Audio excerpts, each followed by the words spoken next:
મિત્રો, ધોરણ 9 માં આપણે યુનિટ 3 સુધી જોયું હતું અને એક્સરસાઇઝ પણ થોડીક મેં કરાવી હતી, થોડીક શર્મા સાહેબ કરાવે છે. હવે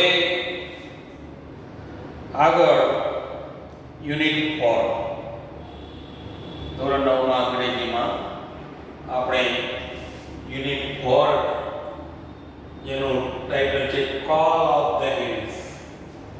કોલ એટલે બોલાવો, આહવાન કરવું, અને હિલ્સ એટલે ટેકરીઓ.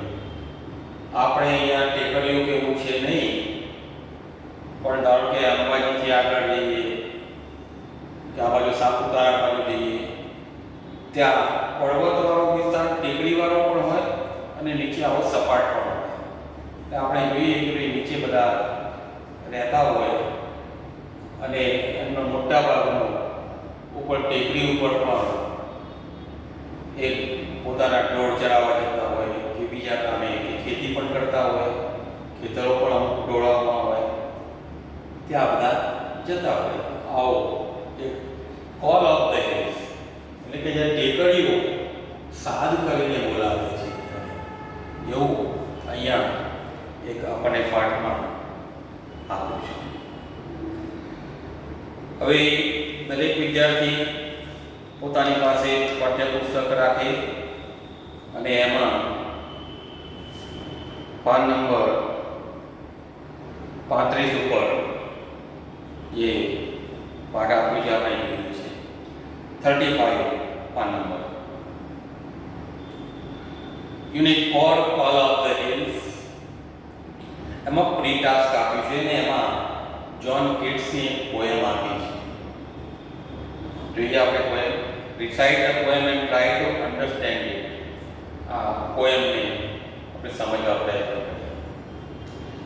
I had a dove and the sweet dove died, and I have thought it died of grieving. Oh, what could it grieve for? Its feet were tired with a silken thread of my own hands waving. Sweet little red feet, why should you die?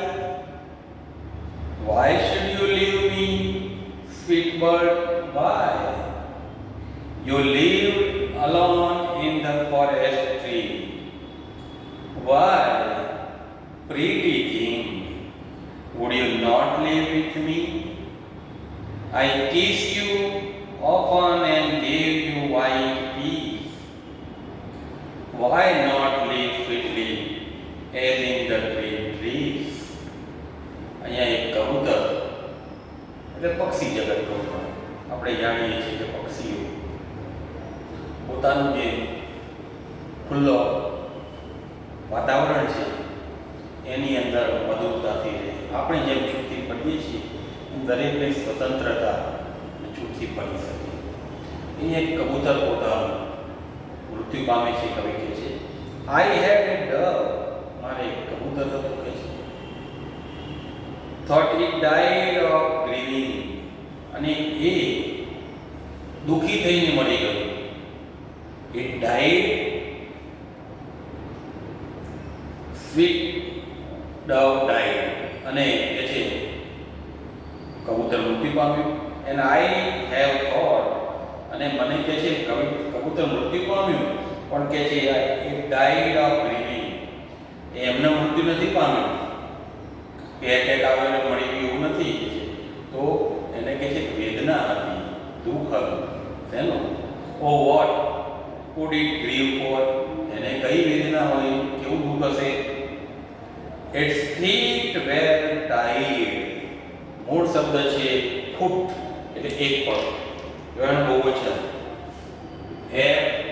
FOOT, ફૂટ એટલે એક પગ, એનો બહુવચન થાય fit, પગ.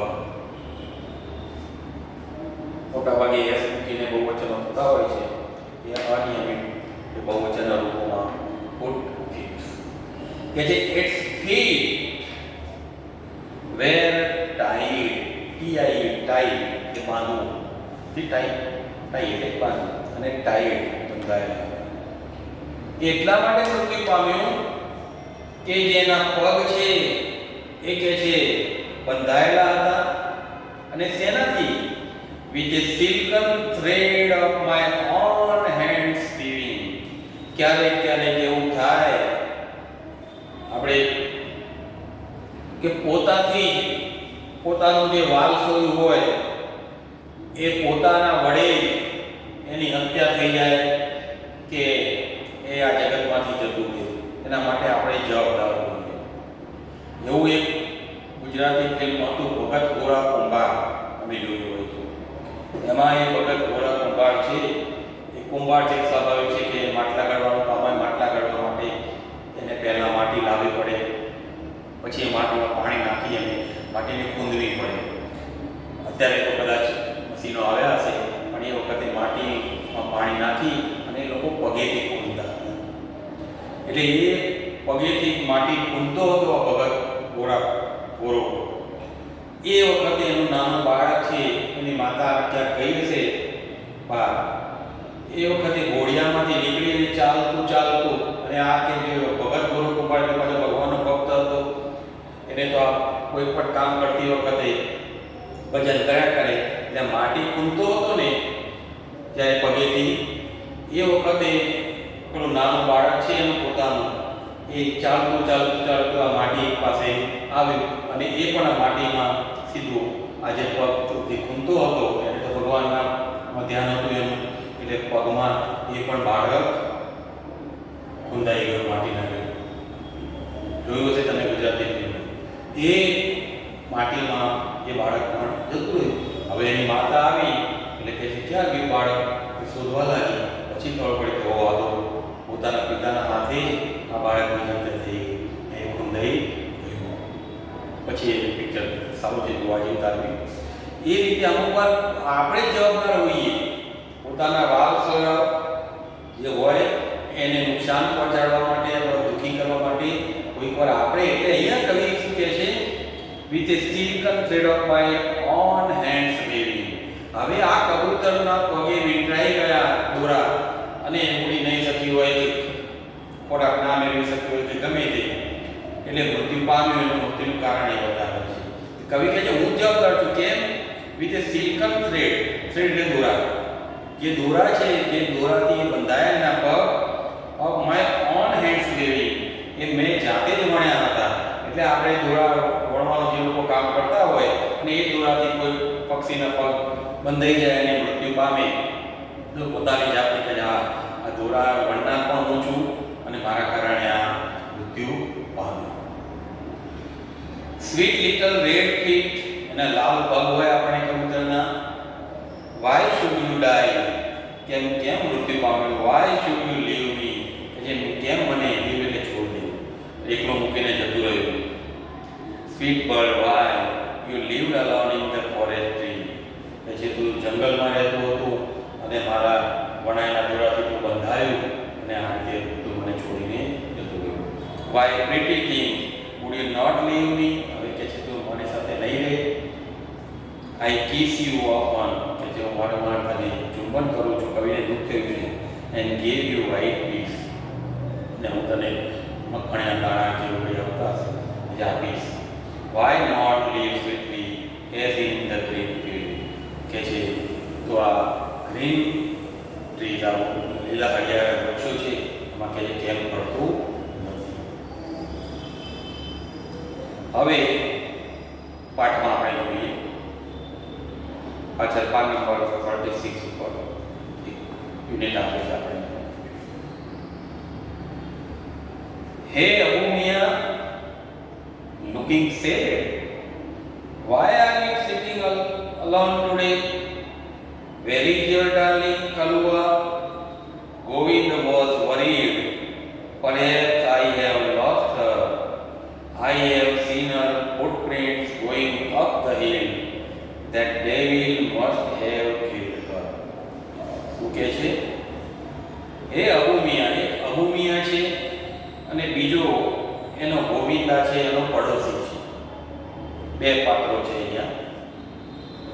કે એ Govinda was worried કે ગોવિંદા ચિંતાતુર છે, પડોશમાં રહેતા હશે એટલે ગોવિંદા આવીને અબુ મિયાંને જુએ છે કે જે હે અબુ મિયાં લુકિંગ સેડ, અબુ મિયાં દુઃખી ઉદાસ બેઠા છે એટલે કે જે ઉદાસ છો, why are you sitting alone today, કાયમ તો અબુ મિયાં છે કોઈની સાથે બેસતા હશે, આજે એકલા બેઠેલા ઉદાસ જોયા એટલે ગોવિંદા એના પડોશી છે એ પૂછે છે અબુને કે why are you sitting alone today, આજે એકલા કેમ બેઠા છો, ઉદાસ લાગો છો, એકલા કેમ બેઠા છો?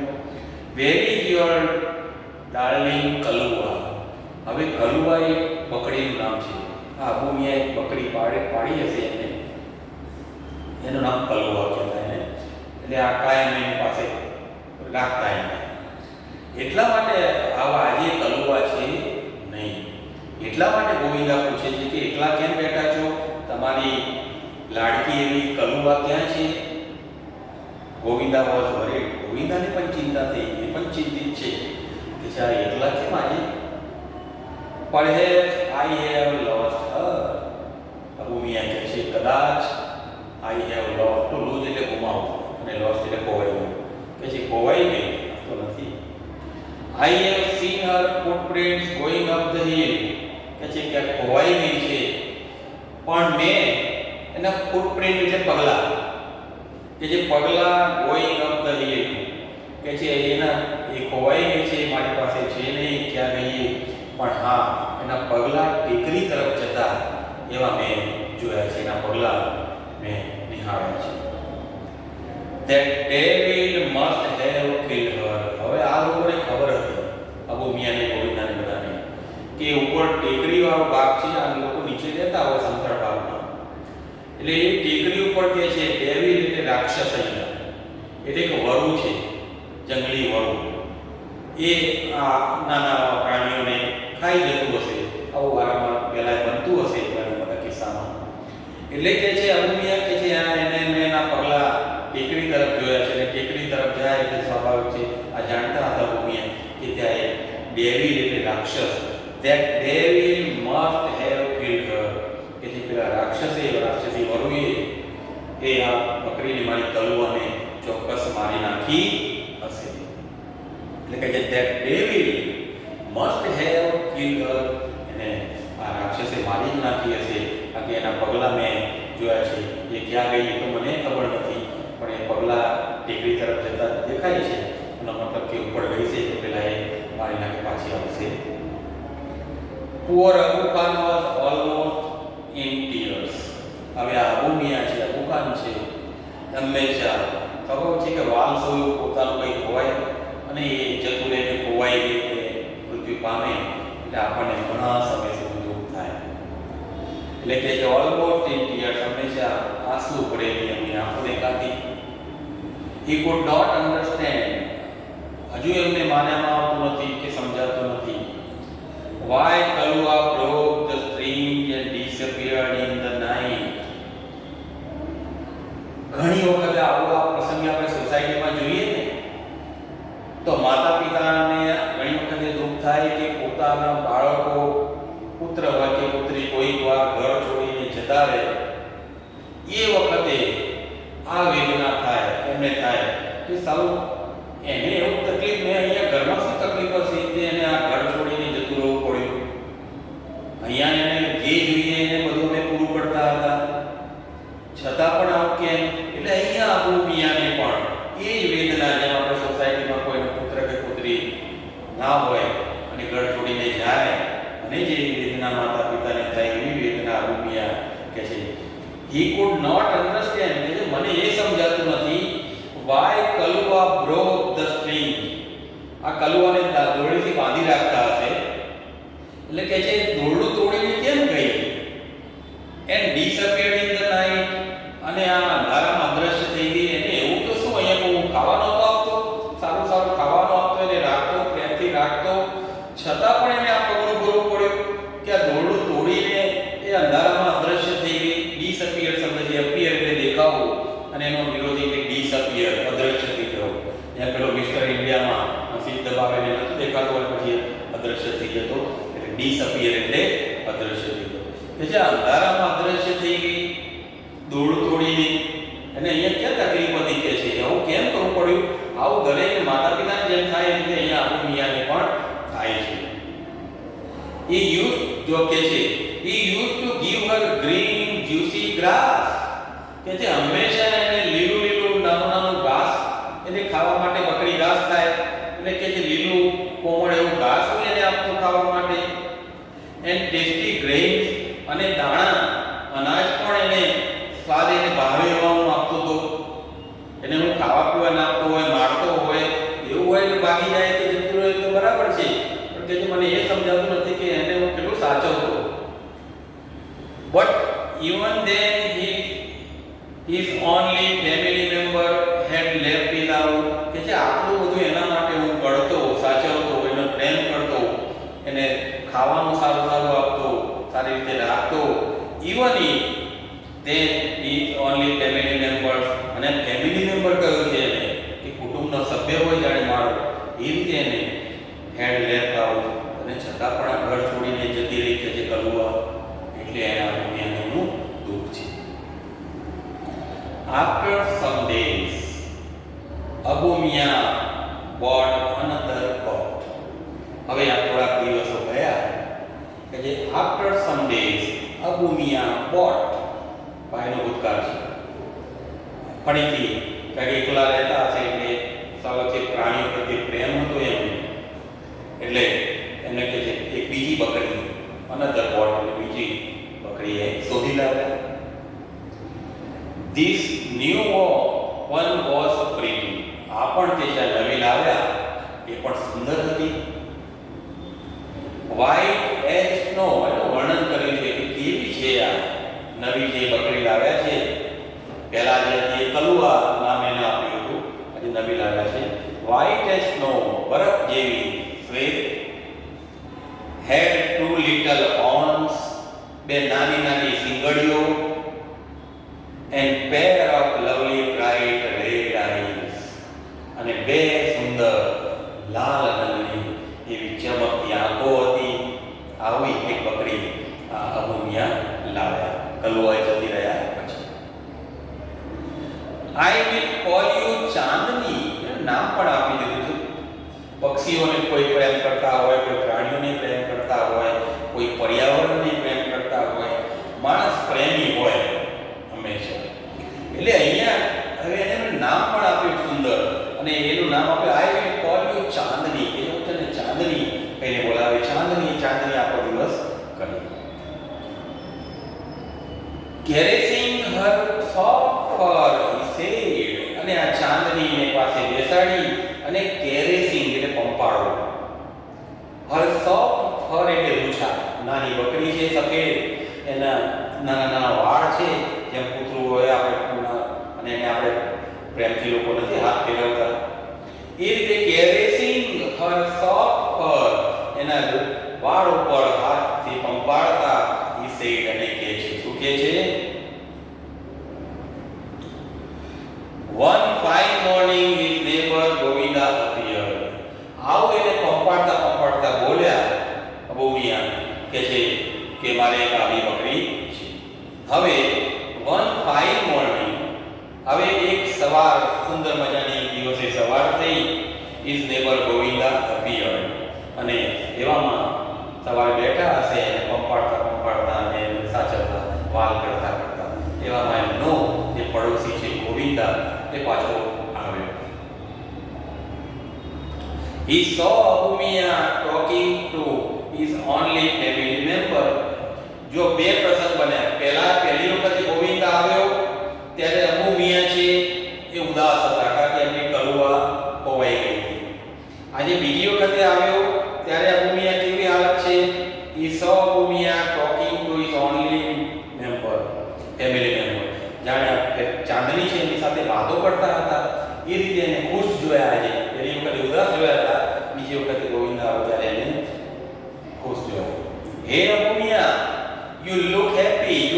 પહેલી વખતે શું કહ્યું હતું? You are alone, you looking sad. તમે ઉદાસ દેખાવ છો. આજે શું કહે છે? You look happy.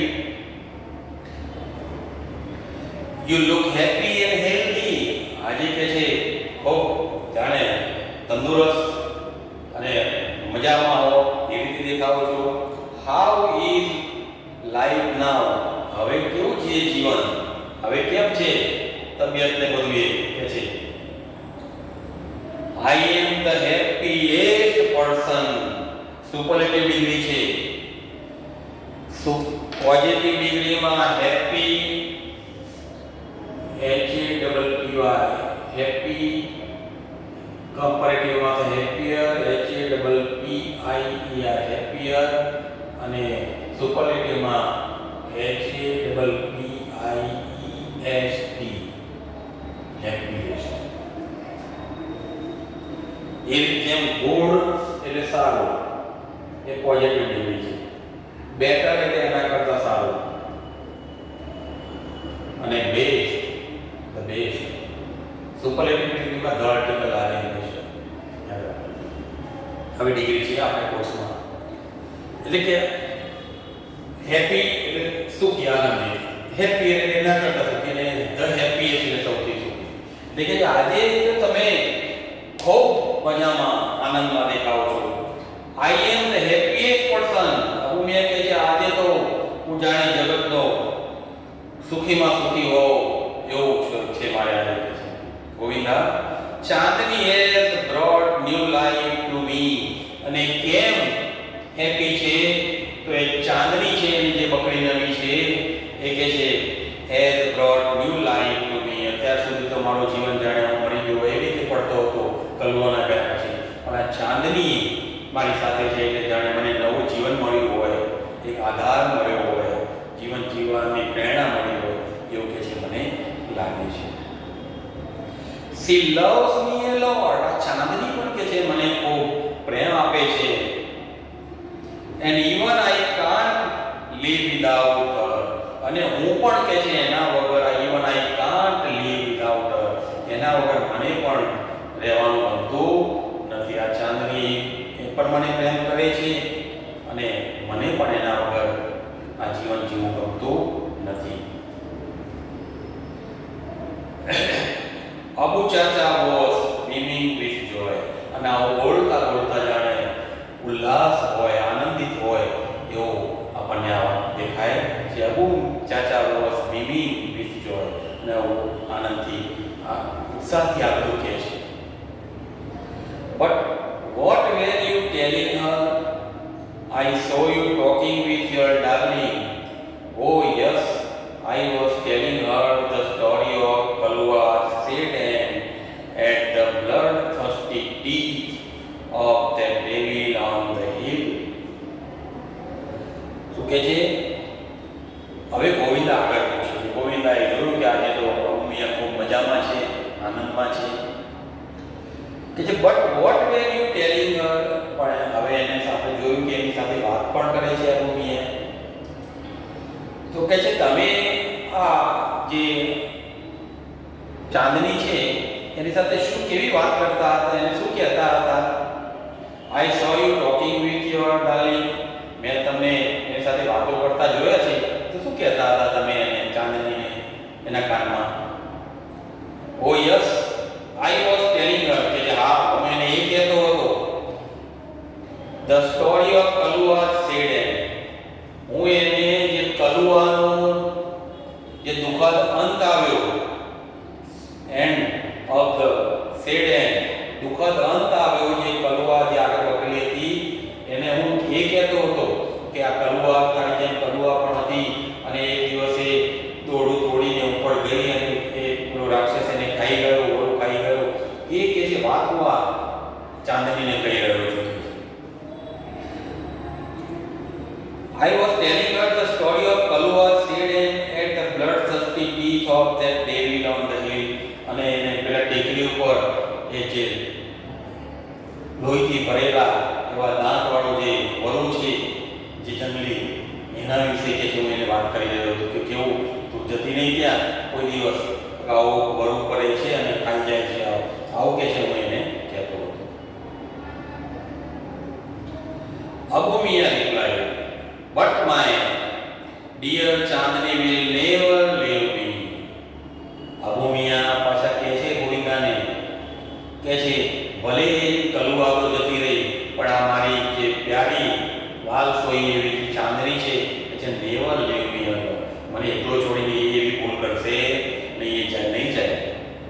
But my dear Chandni will never leave me, મને છોડીને ક્યારે આ ચાંદની જશે નહીં. She is so understanding and happy with me, he added. અને પાછા ભૂમિ આગળ કહે છે કે કલુઆને ભૂલ કરી એવી આ ચાંદની નહીં કરે, અને કહે છે એટલી સમજુ છે, C is so understanding and happy with મી. આ મેં અહીંયા મારી સાથે ખૂબ ફાવે છે એટલે સમજુ છે, એટલે કહે છે જે કલુઆએ ભૂલ કરી ઉપર ટેકરી ઉપર જવાની અને પેલું વાળું કહી ગયો એવી ભૂલ આ ચાંદની કરશે, એવો આત્મવિશ્વાસ છે આ અબુ મિયાનો. કે જે આ હવે ધારો કે સમાજમાં પણ માતા પિતાને બે બાળકો હોય, એમાંથી કદાચ એક ભૂલ કરી અને ઘર છોડીને જતો રહે, છતાં બીજો હોય તો એના ઉપર એને માતા પિતાને વિશ્વાસ હોય કે આ તો એવું કરશે નહીં. ગોવિંદા સેડ, અબુ ચાચા, I am delighted to see you like this. Govinda કહે છે અબુ ચાચા, I am delight, to delight એટલે પણ આનંદ, અહીંયા હેપી, ડિલાઇટેડ આનંદ માટે શબ્દો છે, મજા આવે. કહે છે તમને જોઈને મને પણ આનંદ થાય છે, આવા જોઈને. આઈ એમ શ્યોર, ગોવિંદા કહે છે હા, હવે મને પણ ખાતરી થાય છે. શ્યોર એટલે ખાતરી થાય. ચાંદની will accompany you till your last breath. Govinda એક વિધાન કહે છે કે મને હા, તમે એને પ્રેમ આપો છો, ચાંદનીને ઓળખો છો, ચાંદની તમારી સાથે રહે છે, એ જોઈને મને પણ એમ લાગે છે કે આ ચાંદની તમને યોર લાસ્ટ બ્રેથ, જીવનના છેલ્લા શ્વાસ સુધી તમને સાથ આપશે. આ તમને છોડીને જશે નહીં, આવું ગોવિંદાને લાગે છે. શું કે છે? સરસ છે. will accompany you till your last breath, મૃત્યુ પર્યંત. till your last breath એટલે મૃત્યુ પર્યંત, જ્યાં સુધી તમે મૃત્યુ પામો ત્યાં સુધી આ ચાંદની તમને સાથ અને સહકાર આપશે. some years pass. હવે આ ચાંદની સાથે રહેતા રહેતા કે થોડાક વર્ષો પસાર થઈ ગયા. Chandni develop an attraction for the hill. અહીંયા જો કોલ ઓફ ધ હિલ, પેલી ટીકરીયા સાત પાડીને બોલાવે છે. એક વખતે કલુઆને ભૂલ કરી ટીકરી બોલાવતી હશે કે ટૂંકમાં કોઈ બોલાવે છે એવો ભાવ આપણે એનો મતલબ કે આપણે આકર્ષિત થઈએ. કોઈ પણ વસ્તુ છે કે સુંદર આપણને લાગે અને છતાં આપણે એનાથી આકર્ષાઈએ અને ત્યાં જઈને આપણે મૃત્યુ પામીએ. એવું અહીંયા કે છે Chandni develop an attraction for the hill. થોડા વર્ષો ગયા ત્યાં ચાંદનીને પણ આકર્ષણ થયું કે ટેકરીનું, કારણ કે ઉપર ટેકરી મજાની હતી પાછી. આ ટેકરી એટલે ખાલી પથ્થર હતા એવું નહોતું, એ ટેકરી ઢોળાવવાળો પ્રદેશ એવો હતો કે ત્યાં સુંદર મજાનો ઘાસ થાય, એના ઉપર સૂર્યના કિરણો પડે અને નીચે શોભા હોય, સવાર આ બધું આપણને જોવા મળે. આપણે એટલે સુધી રાખીએ. હવે આવતી વખતે આને આગળ ચલાવીશું.